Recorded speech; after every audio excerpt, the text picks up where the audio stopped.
Hello दोस्तों, स्वागत है आपका हमारे इस नए वीडियो में। मेरा नाम है आंसू, आप देख रहे हैं आंसू ऑनलाइन वाले को। दोस्तों आज के इस वीडियो में आपको बताने वाला हूं कि आप यूपी जीएनएम एंड एएनएम का ऑनलाइन फॉर्म कैसे फिल कर सकते हैं। मैं यहां पे लाइव आपको फॉर्म फिल करने से लेके पेमेंट करने तक का, उसके बाद प्रिंट कैसे निकालना है, पूरा स्टेप बाय स्टेप मैं यहाँ पर आपको दिखाने वाला हूँ। मैं एक फॉर्म भी यहाँ पर फिल करके दिखाऊँगा। दोस्तों बिना किसी देरी के चलिए हम फॉर्म को यहाँ पे फिल करना स्टार्ट करते हैं। तो फॉर्म को फिल करने के लिए सबसे पहले आपको अपना कोई भी एक ब्राउज़र ओपन कर लेना है, गूगल क्रोम, मोजिला फायरफॉक्स या फिर कोई भी एक ब्राउज़र आप ओपन कर लेंगे। इसके बाद दोस्तों जस्ट आपको यहाँ पे सर्च करना है DGMHUP। ठीक है, यहाँ पे आपको लिखना है DGMHUP। इसके बाद आपको सर्च कर देना है। जैसे आप सर्च करेंगे यहाँ पे सबसे पहली वेबसाइट आपको ओपन करना है, directorate of medical and health service Uttar Pradesh. ठीक है, इस वेबसाइट को आपको ओपन करना है। तो दोस्तों इस वेबसाइट का होम पेज कुछ इस तरीके से यहाँ पे आपको इसका डैशबोर्ड दिखाई देगा। ये उत्तर प्रदेश हेल्थ सर्विस की जो ऑफिशियल वेबसाइट है यहाँ पे आपको दिखेगी। अब यहाँ पे एएनएम जेएनएम का फॉर्म फिल करने के लिए, एएनएम जेएनएम ट्रेनिंग में एडमिशन के लिए आपको यहाँ पे आप आएंगे तो यहाँ पे नोटिफिकेशन में आप यहाँ पे देखेंगे ANM GNM training 2023 admission portal, यहाँ पे लिख के ऐसे आ रहा है। जस्ट आपको इस पर क्लिक कर देना है। जैसे दोस्तों आप क्लिक करेंगे आप यहाँ पे आ जाएंगे एएनएम जेएनएम के फॉर्म फिल करने के पोर्टल पे। यहाँ पे दोस्तों यहाँ पे सबसे पहले लिख के आ रहा है, आप देखेंगे which course are you applying for. ठीक है, यहाँ पे मतलब ये पूछ रहा है आप किस कोर्स के लिए आवेदन करना चाहते हैं। जस्ट आपको यहाँ पे सेलेक्ट करना है दोस्तों जेएनएम या एएनएम, कौन सी ट्रेनिंग के लिए आप यहाँ पे अप्लाई करने वाले हैं। ठीक है, तो मैं यहाँ पे जेएनएम ट्रेनिंग रजिस्ट्रेशन में यहाँ पे क्लिक करूँगा। इस वेबसाइट का जो डायरेक्ट लिंक है, इस पेज का जो डायरेक्ट लिंक है दोस्तों मैं आपको डिस्क्रिप्शन में भी दे दूँगा, आप उस पर भी क्लिक करके डायरेक्ट इस पेज पे आ सकते हैं। तो मैं यहाँ पे जेएनएम के लिए दिखा रहा हूँ। जेएनएम और एएनएम दोनों बिल्कुल सेम होने वाला है, ज़्यादा डिफरेंस फॉर्म में बिल्कुल भी नहीं होगा दोस्तों, बिल्कुल सेम फॉर्म होगा, माइनर डिफरेंस यहाँ पे होगा। ठीक है, तो मैं यहाँ पे जेएनएम का फॉर्म फिल करके आपको दिखाने वाला हूँ। इसके बाद यहाँ पे आपको जेएनएम सेलेक्ट करने के बाद प्रोसीड पे क्लिक करना है। जैसे आप प्रोसीड पे क्लिक करेंगे दोस्तों यहाँ पे how to apply for GNM, ठीक है, यहाँ पे लिखा रहा है how to apply for GNM. यहाँ पे सारे स्टेप्स आपको दिख जाएंगे। आप यहाँ पे देखेंगे तो यहाँ पे मैं अगर नीचे आऊँ, यहाँ पे 6 स्टेप में जो है ये फॉर्म ये कंप्लीट होने वाला है। यहाँ पे सबसे पहले आपको गाइडलाइंस है, इसको यहाँ पे आपको पढ़ लेना है। इसके बाद यहाँ पे रजिस्टर करने के लिए, ऑनलाइन रजिस्ट्रेशन यहाँ पे करने के लिए सबसे पहले यहाँ पे आपको क्लिक हियर पे क्लिक करना है, register online for the application form, यहाँ पे क्लिक करना है। इसके बाद फॉर्म को अप्लाई करने के लिए यहाँ पे हमें लॉगिन करना पड़ेगा, इफ़ हम लॉग आउट हो जाते हैं तो चलिए हम यहाँ पे रजिस्ट्रेशन शुरू करते हैं। तो यहाँ पे सेकंड नंबर मैंने यहाँ पे गाइडलाइंस पहले ही पढ़ रखी है, तो मैं यहाँ पे second number register online for the application form पे क्लिक करूँगा। इसके बाद दोस्तों यहाँ पे देखिए रजिस्ट्रेशन का पूरा फॉर्म हमारे सामने यहाँ पे आ गया है, ऑनलाइन रजिस्ट्रेशन फॉर जेएनएम यहाँ पे करके आ गया है। तो यहाँ पे हमें अपनी डिटेल डालनी है। ठीक है, यहाँ पे एप्लीकेंट का नाम, इसके बाद एप्लीकेंट का मोबाइल नंबर यहाँ पे डालना है। नाम जो आप यहाँ पे लिखेंगे वो आपके हाई स्कूल के मार्कशीट के हिसाब से होना चाहिए दोस्तों। ठीक है, आप अपने नाम के आगे मिस्टर या मिसेज ऐसा कुछ भी नहीं लगाएंगे। तो चलिए हम यहाँ पे नाम लिख देते हैं। इसके बाद मोबाइल नंबर। चलिए दोस्तों नाम और मोबाइल नंबर लिखने के बाद यहाँ पे आपको अपनी ईमेल आईडी डालनी है। आप अपनी एक्यूरेट ईमेल आईडी यहाँ पे डालेंगे दोस्तों। चलिए दोस्तों हमने अपनी ईमेल आईडी भी यहाँ पे डाल दी। इसके बाद आप एक बार देख लेंगे आप अपना नाम, मोबाइल नंबर और ईमेल आईडी आपने सही डाला है कि नहीं। इसके बाद जस्ट यहाँ पे आपको सबमिट पे क्लिक कर देना है। चलिए जैसे आप सबमिट पे क्लिक करेंगे यहाँ पे देखिए लिख के आता है an OTP has been send to registered mobile number. यहाँ पे जो आपने मोबाइल नंबर डाला उस पर एक OTP जाता है, यहाँ पे आपको OTP डाल के सबमिट पे क्लिक करना है। चलिए दोस्तों जैसे आप OTP डाल के यहाँ पे सबमिट करेंगे, यहाँ पे देखिए लिख के आता है your primary registration has been done, your registration number and password has been send to your registered mobile number, your registration number is this. यहाँ पे रजिस्ट्रेशन नंबर आपका आ जाता है और जो पासवर्ड है आपके रजिस्टर्ड मोबाइल नंबर पे भेज दिया गया है। अब आपको यहाँ पे गो टू लॉगिन पे क्लिक करके लॉगिन करना है दोस्तों। तो चलिए जी जैसे आप गो टू लॉगिन पे क्लिक करेंगे यहाँ पे जो रजिस्ट्रेशन नंबर आपको मिला था वो रजिस्ट्रेशन नंबर डाल देना है। इसके बाद यहाँ पे आपको पासवर्ड डालना है, देन आपको लॉगिन कर देना है। चलिए दोस्तों जैसे आप लॉगिन करेंगे यहाँ पे आप हो जाएंगे अपने डैशबोर्ड में लॉगिन। इसके बाद यहाँ पे अभी आप देखिए पार्ट 1 पे अभी हम हैं। यहाँ पे हमें अपनी पर्सनल डिटेल फिल करनी है, यहाँ पे आपका रजिस्ट्रेशन नंबर शो होगा। इसके बाद पार्ट 2 में हमें एजुकेशनल डिटेल, पार्ट 3 में हम डॉक्यूमेंट अपलोड करेंगे और पार्ट 4 में जो है हम अपना यहाँ पे पेमेंट यहाँ पे करेंगे दोस्तों। तो चलिए मैं यहाँ पे स्टेप बाय स्टेप आपको बताने वाला हूँ। तो थोड़ा सा आप स्क्रॉल करके नीचे आ जाएंगे। यहाँ पे दोस्तों नीचे आने के बाद सबसे पहले यहाँ पे पर्सनल डिटेल पूछता है। यहाँ पे सबसे पहले पूछ रहा है have you obtain marks in English subject in intermediate to equal to or more then 40%। मतलब कि ये है क्या आपका जो इंटरमीडिएट में इंग्लिश में मार्क्स है वो 40% के बराबर या फिर उससे ज़्यादा है कि नहीं। तो अगर है तो यस करना है, नहीं तो नो। अगर आप नो करेंगे तो आप यहाँ पे एलिजिबल नहीं होंगे। 40% मिनिमम आपकी इंग्लिश में होना चाहिए दोस्तों। इसके बाद यहाँ पे पूछ रहा है are you doing work in UP health department, क्या आप यूपी हेल्थ डिपार्टमेंट में काम करते हैं? अगर करते हैं तो यस, नहीं तो नो यहाँ पे कर देना है। चलिए दोस्तों, जैसे आप इसको नो करेंगे आप यहाँ पे देखेंगे ये ऑप्शन भी डिसेबल्ड, इसके बाद ये भी डिसेबल्ड हो जाएगा। यहाँ पे टाइप ऑफ एएनएम एम्प्लॉय, ये ऑप्शन भी यहाँ पे डिसेबल्ड हो जाएगा। इसके बाद दोस्तों यहाँ पे पूछ रहा है have you passed intermediate in science group, क्या आपने इंटरमीडिएट साइंस ग्रुप में पास किया है? अगर किया है तो यस, नहीं तो नो यहाँ पे करना है। तो जो भी जेएनएम का फॉर्म फिल कर रहे हैं उन्होंने साइंस ग्रुप में ही कंप्लीट किया होगा, तो आप यहाँ पे यस करेंगे। इसके बाद यहाँ पे आपका नाम ऑलरेडी शो हो जाएगा। इसके बाद आपको अपने फादर का नाम यहाँ पे डाल देना है दोस्तों। फादर का नाम डालने के बाद यहाँ पे आपको अपने मदर का नाम डाल देना है। देन आपको यहाँ पे अपना जेंडर चूज करना है। यहाँ पे आप सेलेक्ट पे क्लिक करेंगे, मेल फीमेल आप जो भी हैं आपको यहाँ पे चूज कर लेना है, ठीक है। देन यहाँ पे पूछा are you domicile of UP, क्या आप यूपी के निवासी हैं? अगर हैं तो यस, नहीं तो यहाँ पे नो करना है। इसके बाद यहाँ पे पूछा सेलेक्ट योर कैटेगरी, आप अपना कैटेगरी यहाँ पे चूज कीजिए। कैटेगरी मतलब unreserved, OBC, general, SC ST, आप कौन सी कैटेगरी से आते हैं आपको यहाँ पे चूज करना है। तो मैं यहाँ पे चूज कर लेता हूँ ओबीसी। इसके बाद यहाँ पे पूछता है फिजिकल डिसेबिलिटी, क्या आपके पास कोई फिजिकल डिसेबिलिटी है? अगर है तो यस, नहीं तो यहाँ पे नो करना है। आप नो करेंगे तो यहाँ पे परसेंटेज ऑफ डिसेबिलिटी ये यहाँ पे डिसेबल्ड हो जाएगी दोस्तों, ठीक है। अगर आप यहाँ पे यस करेंगे तो कितनी % डिसेबिलिटी है यहाँ पे आपको लिखना पड़ेगा। इसके बाद दोस्तों यहाँ पे आता है जन्म की तारीख। यहाँ पे डेट ऑफ बर्थ आपको यहाँ पे सेलेक्ट करना है। कैलेंडर पे आप क्लिक करेंगे तो यहाँ पे कैलेंडर ओपन हो जाता है। इसके बाद यहाँ पे सबसे पहले आपको अपना ईयर, इसके बाद मंथ, देन आपको अपनी डेट यहाँ पे चूज कर लेनी है। डेट ऑफ बर्थ चूज करने के बाद दोस्तों यहाँ पे आप थोड़ा सा नीचे आएंगे तो यहाँ पे पूछता है सेलेक्ट और नेशनैलिटी, आपको अपनी नेशनैलिटी यहाँ पे चूज करना है। इंडियन है या फिर माइग्रेशन या फिर कहाँ से हैं आप, आपको यहाँ पे चूज करना है। देन यहाँ पे पूछता है सेलेक्ट और मैरिटल स्टेटस, आप शादीशुदा हैं या अनमैरिड हैं, आपको यहाँ पे चूज करना है। देन यहाँ पे अगर आप मैरिड करेंगे तो यहाँ पे जीवन साथी का नाम, आपको स्पाउस का नाम यहाँ पे देना पड़ेगा।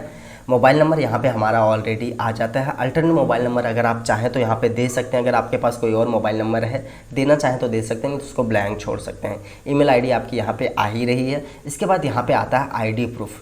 यहाँ पे आपको सेलेक्ट पे क्लिक करके आईडी प्रूफ यहाँ पे आपको सेलेक्ट करना है, जैसे आधार कार्ड, ड्राइविंग लाइसेंस, पासपोर्ट और वोटर आईडी कार्ड। यहाँ पे 4 चीज़ों का ऑप्शन है, 4 में से कोई एक आपके पास होना चाहिए। तो आधार कार्ड सबके पास होता है, आधार कार्ड आपको चूज करना है। देन इसके बाद यहाँ पे आधार कार्ड का नंबर डाल देना है आईडी प्रूफ नंबर में आपको। चलिए दोस्तों, आईडी प्रूफ नंबर डालने के बाद यहाँ पे आ जाता है बैंक डिटेल। बैंक डिटेल में दोस्तों यहाँ पे आवेदक का यहाँ पे एक्टिव बैंक अकाउंट नंबर यहाँ पे आपको डालना पड़ेगा। मतलब जो एप्लीकेंट है जिनके नाम पे आप फॉर्म फिल कर रहे हैं उनका यहाँ पे बैंक अकाउंट की डिटेल, उनकी खुद की डिटेल यहाँ पे डालनी पड़ेगी। यहाँ पे बैंक धारक का नाम, मतलब अकाउंट में क्या नाम है उनका वो डालना है। बैंक का नाम यहाँ पे लिखना है, IFSC कोड यहाँ डालना है, अकाउंट नंबर आपको यहाँ पे डाल देना है। देन दोबारा से अकाउंट नंबर यहाँ पे कन्फर्म करना है दोस्तों। अकाउंट डिटेल डालने के बाद दोस्तों यहाँ पे आता है एड्रेस। अब यहाँ पे आपको अपना एड्रेस यहाँ पे फिल करना है। यहाँ पे परमानेंट एड्रेस है। इसके बाद यहाँ पे आता है कम्युनिकेशन एड्रेस, ठीक है। तो सबसे पहले आपको अपना परमानेंट एड्रेस फिल कर लेना है। यहाँ पे कम्युनिकेशन में अभी नहीं फिल करना, मैं बताता हूँ ये कैसे फिल करना है आपको। यहाँ पे सबसे पहले परमानेंट एड्रेस फिल करना है। यहाँ पे एड्रेस का जो ऑप्शन है यहाँ पे पूरा प्रॉपर एड्रेस आपको डाल देना है। अगर आप गाँव से हैं तो आपको विलेज लिखना है, उसके बाद आपके गाँव का नाम, देन पोस्ट लगाना है, पोस्ट का नाम लिख देना है, पूरा प्रॉपर एड्रेस इसी में आपको डाल देना है। इसके बाद दोस्तों आपको अपना स्टेट यहाँ पे चूज करना है, कौन से स्टेट से आप बिलोंग करते हैं। स्टेट चूज करने के बाद यहाँ पे डिस्ट्रिक्ट की लिस्ट जो है आ जाती है। यहाँ पे डिस्ट्रिक्ट की लिस्ट आपको यहाँ पे सेलेक्ट कर लेनी है, अपने डिस्ट्रिक्ट का नाम। देन आपको अपने शहर का नाम यहाँ पे डाल देना, अपनी सिटी का नाम यहाँ पे डालना है। सिटी का नाम डालने के बाद दोस्तों यहाँ पे आपको अपने एरिया का पिन कोड यहाँ पे डाल देना है। पिन कोड डालने के बाद यहाँ पे हमारा जो परमानेंट एड्रेस है दोस्तों यहाँ पे हो गया है फिल पूरा। अब इसके बाद कम्युनिकेशन एड्रेस कैसे फिल करना है। अब कम्युनिकेशन में परमानेंट क्या है मैं आपको बताता हूँ। देखिए यहाँ पे एक ऑप्शन आता है CMS परमानेंट एड्रेस। अगर आप इस पर चेक करेंगे तो जो आपने एड्रेस यहाँ पे फिल करा है ये पूरा एड्रेस ऑटोमेटिक यहाँ पे फिल हो जाएगा। इसका मतलब ये है अगर आपका कम्युनिकेशन एड्रेस और परमानेंट एड्रेस मतलब आप जहाँ पर रह रहे हो वही आपका मेन एड्रेस है, आपका वही कम्युनिकेशन, वही प्रेजेंट एड्रेस, वही परमानेंट एड्रेस आपका है, तो आपको यहाँ पे चेक कर देना। आपका कोई और एड्रेस नहीं है तो आपको यहाँ पे चेक करना है ये एड्रेस यहाँ पे ऑटोमेटिक आ गया है दोस्तों, ठीक है। अगर आप कहीं और पे रहते हैं, आपका कम्युनिकेशन एड्रेस कुछ और है लेकिन परमानेंट एड्रेस मतलब आपकी आईडी पे जो आपका परमानेंट एड्रेस है आपका कुछ और है, तब यहाँ पे आपको अलग अलग फिल करना है। अगर आपका सेम है तो यहाँ पे चेक मार्क करना है, देन आपको नेक्स्ट पे क्लिक करना है। जैसे आप नेक्स्ट पे क्लिक करेंगे यहाँ पे देखिए रजिस्ट्रेशन पार्ट 1 कंप्लीट सक्सेसफुली, इसको ओके कर देना है। इसको ओके करने के बाद दोस्तों यहाँ पे पार्ट 2 में हम आ गए हैं एजुकेशनल डिटेल में। अब यहाँ पे सबसे पहले हमें हाई स्कूल की डिटेल देनी है। यहाँ पे आप थोड़ा सा नीचे आएंगे तो यहाँ पे देखिए हाई स्कूल है, इंटरमीडिएट है, इसके बाद नीचे फोटोग्राफ एंड सिग्नेचर है। तो सबसे पहले हम यहाँ पे हाई स्कूल की डिटेल यहाँ पे लिखेंगे। यहाँ पे फुल नेम ऑफ बोर्ड यहाँ पे आपको सेलेक्ट करना है, ठीक है। यहाँ पे उत्तर प्रदेश बोर्ड है, सेंट्रल बोर्ड, CBSE, ICSE। अगर कोई और बोर्ड है आपका तो यहाँ पे एनी अदर बोर्ड में क्लिक करके आपको यहाँ पे सेलेक्ट कर देना है, ठीक है। तो यहाँ पे यूपी बोर्ड का है, मैं जिनका फिल करूँ तो उत्तर प्रदेश बोर्ड आपको चूज करना है। इसके बाद यहाँ पे पासिंग ईयर आपको चूज कर लेनी है। पासिंग ईयर चूज करने के बाद दोस्तों यहाँ पे आपको अपना रोल नंबर डाल देना। हाई स्कूल का जो आपका रोल नंबर है आपको रोल नंबर डालना है। रोल नंबर डालने के बाद दोस्तों यहाँ पे सर्टिफिकेट सीरियल नंबर पूछता है। आपको अपने हाई स्कूल की मार्कशीट में देखेंगे तो जहाँ पे आपका रोल नंबर जिस कॉलम में लिखा होता है उसी में एकदम एंड में देखेंगे तो सर्टिफिकेट नंबर लिखा होता है, प्रमाण पत्र क्रमांक। वही प्रमाण पत्र क्रमांक यहाँ पे आपको डाल देना है। इसके बाद यहाँ पे आता है मार्कशीट सीरियल नंबर। अब यहाँ पे मार्कशीट सीरियल नंबर कहाँ पे मिलेगा आपको? हाई स्कूल की मार्कशीट में आप देखेंगे अगर आपका 2013 के बाद का है, 12 के बाद का है, 2012, 13, 14, 15, 16, 17 का है, तो आपका जो मार्कशीट का सीरियल नंबर होता है ना वो लेफ्ट हैंड साइड में ऊपर की तरफ एकदम रहेगा, ठीक है। क्रमांक करके SR नंबर करके रहेगा, वो आपको यहाँ पे डाल देना है। इसके बाद यहाँ पे पूछता है स्कोर इन परसेंटेज और CGPA। आपका परसेंटेज था या CGPA था, आपका जो भी था आपको यहाँ पे चूज करना है। यूपी बोर्ड में अभी परसेंटेज है तो यहाँ पे परसेंटेज चूज करूँगा। इसके बाद यहाँ पे टोटल मार्क्स डालना है। टोटल मार्क्स से मतलब ये है दोस्तों आपका हाई स्कूल में टोटल पूर्णांक कितना था। 6 सब्जेक्ट होते हैं, 6 का 600 होता है, आपको यहाँ पे 600 डाल देना है पूरा। आप में जो है दोस्तों वही डालना है यहाँ पे। इसके बाद यहाँ पे मार्क्स ऑप्टेन पूछ रहा है। मार्क्स ऑप्टेन मतलब आपको कितना मिला था टोटल में से। टोटल में से आपको जितना मिला था उतना यहाँ पे आपको लिख देना है। जैसे आप टोटल लिखेंगे दोस्तों यहाँ पे आपका जो परसेंटेज है वो ऑटोमेटिक यहाँ पे कैलकुलेट हो जाएगा। सेम इसी तरीके से आपको अपना इंटरमीडिएट का भी यहाँ पे फिल कर लेना है, सेम टू सेम इसी तरीके से दोस्तों। चलिए दोस्तों, इसके बाद यहाँ पे हमें नीचे आना है अपलोड फोटोग्राफ एंड सिग्नेचर पे। यहाँ पे हमें अपना सिग्नेचर और फोटोग्राफ दोनों एक में ही अपलोड करना है। अब मैं यहाँ पे पढ़ के बता देता हूँ आपको। यहाँ पे candidate requested to upload sky blue colour background with for signature, ठीक है। मतलब यहाँ पे आपका जो है फोटो जो है उसमें आपका स्काई ब्लू बैकग्राउंड इन्होंने बोला है, साथ में सिग्नेचर। आपका फोटो के नीचे ही दोस्तों सिग्नेचर लगा हुआ होना चाहिए, मतलब एक फ़ोटो में ही आपका सिग्नेचर नीचे रहे, ऊपर आपकी फ़ोटो रहे। एक ही फ़ोटो यहाँ पे अपलोड करनी है, यहाँ पे सिग्नेचर का अलग से ऑप्शन नहीं है। और स्काई ब्लू यहाँ पे जो है बैकग्राउंड होना चाहिए। हालांकि इन्होंने स्काई ब्लू बोला है लेकिन आपका प्लेन वाइट बैकग्राउंड भी रहेगा तो भी यहाँ पे चलेगा। आप कोशिश करें कि एक ही कलर का प्लेन वाइट बैकग्राउंड लें, आप रेड या फिर ऐसे कलर ना ही लें तो बेटर रहेगा। तो यहाँ पे आपको चूज फाइल करके यहाँ पे फाइल को चूज कर लेना, अपना फोटोग्राफ विद सिग्नेचर को। चलो दोस्तों, फाइल को हमने यहाँ पे चूज कर लिया है। इसके बाद आपको नेक्स्ट पे क्लिक कर देना है। चलिए आप देखेंगे यहाँ पर रजिस्ट्रेशन पार्ट 2 कंप्लीट सक्सेसफुली लिख के आ गया। हमारा पार्ट 2 भी यहाँ पे कंप्लीट हो गया दोस्तों। इसके बाद यहाँ पे आ जाता है पार्ट 3। हमें यहाँ पे डॉक्यूमेंट अपलोड करने हैं दोस्तों। अब डॉक्यूमेंट जो है यहाँ पे हमारा PDF फॉर्मेट में होना चाहिए और उसका साइज़ जो है 300 KB या फिर उससे कम होना चाहिए, 300 KB से ज़्यादा नहीं होना चाहिए। यहाँ पे डॉक्यूमेंट में क्या क्या अपलोड होगा मैं आपको दिखा देता हूँ। यहाँ पे सबसे पहले हमें अपनी 10th की मार्कशीट अपलोड करनी है। इसके बाद यहाँ पे 10th का सर्टिफिकेट, मतलब अभी जो है मार्कशीट और सर्टिफिकेट दोनों एक में ही आता है, तो आपको अपनी मार्कशीट यहाँ पे 10th में अपलोड करनी। देन दोबारा से आप अपनी मार्कशीट यहाँ पे 10th के सर्टिफिकेट में अपलोड कर सकते हैं। अगर आपका सर्टिफिकेट मार्कशीट अलग अलग है तो आप यहाँ पे अलग अलग अपलोड करेंगे। अलग अलग पुराने ज़माने में होता था, मतलब 2008, 9, 7 उधर होता था जब अलग अलग आता था, ठीक है। अभी जो है मार्कशीट और सर्टिफिकेट दोनों एक में ही आता है, तो दोनों में आपको अपने 10th की मार्कशीट ही अपलोड कर देनी है। चलिए दोस्तों, इसके बाद यहाँ पे अन्य सर्टिफिकेट पूछ रहा है। अन्य प्रमाण पत्र में यहाँ पे हमें आधार कार्ड सर्टिफिकेट, अपना आधार कार्ड यहाँ पे चूज फाइल करके आधार कार्ड यहाँ पे अपलोड कर देना है। आधार कार्ड के बाद दोस्तों यहाँ पे कैटेगरी सर्टिफिकेट पूछता है। अगर आप OBC, SC, ST से आते हैं तो आपको अपनी कैटेगरी सर्टिफिकेट यहाँ पे अपलोड करनी है। अब कैटेगरी सर्टिफिकेट कौन सा रहेगा देखिए मैं बता देता हूँ। अगर आप OBC से हैं, नॉन क्रीमी लेयर का सेंट्रल का जो सर्टिफिकेट होता है आप वो अपलोड करें तो ज़्यादा बेटर रहेगा यहाँ पे, ठीक है। तो आपको चूज फाइल करके यहाँ पे अपलोड कर देना है। इसके बाद दोस्तों यहाँ पे पूछता है last date of category certificate. यहाँ पे आपको अपना कैटेगरी सर्टिफिकेट, मतलब जो आपने जात प्रमाण पत्र अपलोड किया उसका लास्ट डेट यहाँ पे चूज करना है। अब लास्ट डेट तो का सर्टिफिकेट में कुछ होता नहीं है, ठीक है। आप आय प्रमाण पत्र होता है तो वो 3 साल के लिए होता है, तो यहाँ पे लास्ट डेट तो कुछ ऐसा है नहीं, जात प्रमाण पत्र लिखा नहीं है। तो मैं आपको बताता हूँ, जब से आपका बना है उससे आप 1 साल या 2 साल आगे बढ़ा के आप अपना यहाँ पे एंड डेट जो है चूज कर सकते हैं। तो जैसे कि मैं यहाँ पे 1 साल बढ़ा के मैं यहाँ पे चूज कर लेता हूँ, 1 जुलाई 2024 में यहाँ पे चूज कर लेता हूँ। इसके बाद यहाँ पे डोमिसाइल सर्टिफिकेट, अगर आपके पास निवास प्रमाण पत्र है तो आप अपलोड कर सकते हैं, हालांकि ये कंपलसरी नहीं है।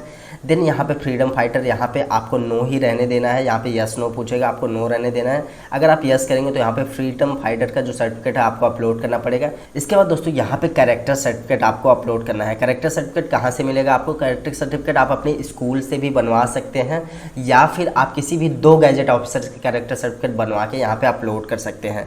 इसके बाद आपको यहाँ पे नेक्स्ट करना है। दोस्तों पार्ट 3 भी हमारा यहाँ पे हो गया है कंप्लीट। अब यहाँ पे हमारा एप्लीकेशन का प्रीव्यू आ जाता है, आपको पूरा यहाँ पे फॉर्म को देख लेना है। तो अगर आपका सब कुछ सही है तो यहाँ पे आई हियर बाय डिक्लेयर यहाँ पे आपको चेक मार्क करना है। इसके बाद यहाँ पे form finally submit and go for payment पे क्लिक कर देना है। तो इसके बाद पेमेंट करना है। अगर यहाँ पे आपको लगता है कुछ भी चेंजेस करने, कुछ आपने गलत कर दिया है, तो बैक टू एडिट पे करके आपको यहाँ पे चेंजेस कर लेने हैं। तो दोस्तों मेरा सब कुछ यहाँ पे सही है। मैं form final submit and go for payment पे क्लिक करूँगा। इसके बाद इसको आपको ओके करना है। देन यहाँ पे दोस्तों 100 रुपये एंड प्लस बैंक चार्ज यहाँ पे लगने वाला है दोस्तों। तो यहाँ पे पे ऑनलाइन पे आपको क्लिक करना है पेमेंट करने के लिए। देन दोबारा से ओके पे यहाँ पे क्लिक करना है। इसके बाद दोस्तों आप यहाँ पे देखेंगे कार्ड के द्वारा भी आप पेमेंट कर सकते हैं, डेबिट कार्ड, क्रेडिट कार्ड के द्वारा, यूपीआई के द्वारा स्कैन करके भी आप क्यूआर कोड को मतलब गूगल पे, फ़ोनपे के थ्रू भी यहाँ पे इसका पेमेंट कर सकते हैं। तो मैं कार्ड के द्वारा यहाँ पे पेमेंट करने वाला हूँ, कार्ड्स पे क्लिक करूँगा। इसके बाद यहाँ पे आपको अपनी कार्ड की डिटेल डाल देनी है। कार्ड की डिटेल डालने के बाद दोस्तों यहाँ पे आपको प्रोसीड टू पे, यहाँ पे देखिए 104 रुपये का पेमेंट यहाँ पे कट रहा है, क्योंकि मैं डेबिट कार्ड से यहाँ पे कटवा रहा हूँ पेमेंट। तो यहाँ पे 4 रुपये यहाँ पे हो रहा है दोस्तों, 4 रुपये यहाँ पे चार्ज कैलकुलेट कर रहा है। तो प्रोसीड टू पे पे आपको क्लिक करना है। इसके बाद दोस्तों आपके बैंक में जो रजिस्टर्ड मोबाइल नंबर है उस पर एक OTP जाता है, OTP यहाँ पे आपको डाल के सबमिट पे क्लिक करना है। दोस्तों जैसे आप सबमिट पे क्लिक करेंगे यहाँ पे देखिए your payment attempt has been successful complete and prepare the priority list for training centre for the next step. अब यहाँ पे जो है नेक्स्ट स्टेप में हमें अपना ट्रेनिंग सेंटर जो है यहाँ पे चूज करना पड़ेगा। तो जो हमने यहाँ पे पेमेंट किया है वो सक्सेस हो गया। इसकी रिसिप्ट हमें यहाँ पे प्रिंट एप्लीकेशन एक्नॉलेजमेंट स्लिप पे डाउनलोड कर लेना है यहाँ पे क्लिक करके। तो दोस्तों हमारी रिसिप्ट यहाँ पे आ गई है। इसके बाद यहाँ पे आपको प्रिंट पे क्लिक करना है। देन आपके पास अगर प्रिंटर है तो आप यहाँ पे प्रिंट कर सकते हैं। अगर आपके पास प्रिंटर नहीं है तो इसको सेव एज PDF पे क्लिक करके आप इसका PDF सेव कर सकते हैं दोस्तों। PDF सेव करने के बाद अब हमें नेक्स्ट स्टेप में यहाँ पे हमें जो प्रशिक्षण मतलब ट्रेनिंग केंद्र जो है, ट्रेनिंग इंस्टीट्यूट हमें चूज करना है। यहाँ पे प्रशिक्षण केंद्र की वरीयता सूची हमें यहाँ पे तैयार करने पे क्लिक करना है। अब यहाँ पे दोस्तों जितने भी ट्रेनिंग सेंटर है यहाँ पे उनकी लिस्ट आ जाती है, ये सारी लिस्ट है उनकी। आपको कौन कौन से ट्रेनिंग सेंटर पहले नंबर पे चाहिए यहाँ पे सेलेक्ट कर लेना है। जैसे आप यहाँ पे मैं nursing school SRN hospital Prayagraj पहले नंबर पे कर देता हूँ। इसके बाद आपको एक एक करके जो भी यहाँ पे पहले चाहिए उसको पहले सेलेक्ट करना है। इसके बाद उसके बाद का यहाँ पे सेलेक्ट करना है आपको, ठीक है। तो मैंने यहाँ पे प्रयागराज चूज कर लिया है। इसके बाद मैं यहाँ पे सेकंड कानपुर, दोबारा से कानपुर। आपको सारे कॉलेज यहाँ पे चूज करने हैं। जो कॉलेज आपको पहले चाहिए वो पहले आपको सेलेक्ट कर लेना है, वो ऊपर आ जाएगा। उसके बाद जैसे जैसे आपको यहाँ पे चाहिए उसको आपको यहाँ पे कर लेना है। इसके बाद आपको यहाँ पे फाइनल सबमिट पे क्लिक कर देना है।